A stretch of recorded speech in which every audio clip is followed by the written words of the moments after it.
കാട്ടിലെ മൃഗങ്ങളെല്ലാം ആരായിരിക്കും അവരുടെ പുതിയ രാജാവ് എന്നറിയുന്നതിലുള്ള ഉത്സാഹത്തിലാണ്. മത്സരത്തിൽ പങ്കെടുക്കുന്ന സിംഹം സ്കാറും മത്സരത്തിൽ പങ്കെടുക്കുന്ന പുലി ഡ്രാഗോയുമാണ്. മത്സരത്തിൽ സ്കാർ ജയിക്കുന്നു. അത് കണ്ട് ദേഷ്യം പിടിച്ച ഡ്രാഗോ കാട്ടിലൂടെ നടന്നു പോകുമ്പോൾ വഴിയിൽ ഒരു കുറുക്കനെ കാണുന്നു. കുറുക്കന്റെ പേര് ഫോക്സി എന്നാണ്. ആ കുറുക്കനെ കാണുന്നു. കുറുക്കനെ കണ്ട് കടുവ കാര്യങ്ങൾ കുറുക്കനോട് പറയുന്നു. കുറുക്കൻ ഞാൻ നിന്നെ സഹായിക്കാം എന്ന് പറയുന്നത് മരക്കൊമ്പിലിരുന്ന കുരങ്ങൻ കേട്ടിരുന്നു. ആ കുരങ്ങൻ മിക്കി എന്നാണ് നമുക്ക് കുരങ്ങനെ വിളിക്കാം. ആ കുരങ്ങൻ അത് സിംഹത്തോട് വന്ന് പറയുന്നു. സിംഹം കടുവയോട് സംസാരിക്കാനായി പോകുന്നു. പക്ഷേ കടുവ അവിടെ അത് കേൾക്കാൻ നിൽക്കാതെ പോകുന്നു. കുറുക്കൻ ഇപ്പോൾ ഞാനൊരു തന്ത്രം കാണിച്ചു തരാം എന്ന് പറഞ്ഞ് പാറയിൽ കിടന്നുറങ്ങുന്ന സിംഹത്തിന്റെ മുകളിലേക്ക് വെള്ളമൊഴിച്ച് അവിടെ ഒളിച്ചിരിക്കുന്നു. ദേഷ്യം വന്ന സിംഹം എഴുന്നേറ്റ് നോക്കുമ്പോൾ കുറുക്കനെ കാണുന്നില്ല.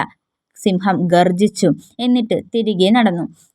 ഇത് നമ്മുടെ കഥയിലെ ഫോക്സി എന്ന കുറുക്കൻ കടുവയായ ഡ്രാഗോയോട് വന്ന് പറയുന്നു. ഡ്രാഗോയ്ക്ക് സന്തോഷമായി. എന്നാലും അവൻ പറഞ്ഞു, ഇതൊന്നും പോരാ, നമുക്ക് ഇനിയും അവന് പണി കൊടുക്കണം. ഇതിന്റെ അടുത്ത പാർട്ടുകളുമായി ഇവർ എന്തൊക്കെ പണികളാണ് സിംഹത്തിന് കൊടുക്കുക എന്നറിയാൻ അടുത്ത പാർട്ട്